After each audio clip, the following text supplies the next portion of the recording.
Yes, Lodi. Ito nating ingredients, okra, sibuyas, itlog, tsaka kamatis. Yan.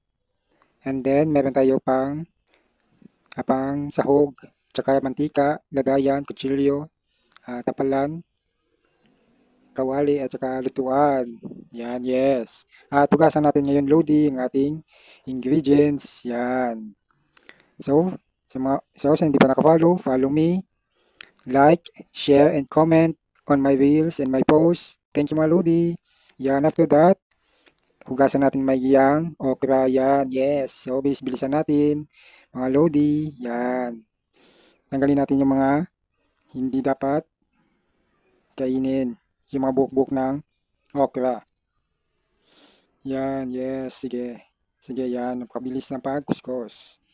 Then, after that, hiwain natin yung kamatis sa 4 na hiwa. Yan. Yan, yes. So, tanggalin natin yung buto para iwas appendix. Yan. Kasi ang appendix ay napaka-delikado. Yes, yan. Then, after that, Lodi, set aside natin. At hiwain natin yung sibuyas. Yan, yes. Hiwain natin sa maliliit na piraso. Yan, yes. So, yan. Hiwain lang natin ang hiwain, Lodi, sa maliliit na piraso. Yan. Yes. Yan. Hiwain lang natin mga Lodi. Yes, yan. Hiwa ng hiwa. Yan.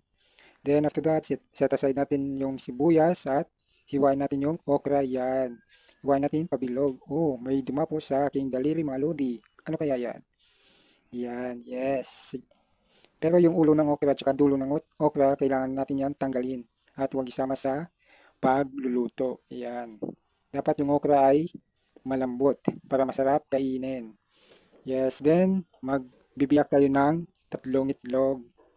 1, 2, and finally, 3.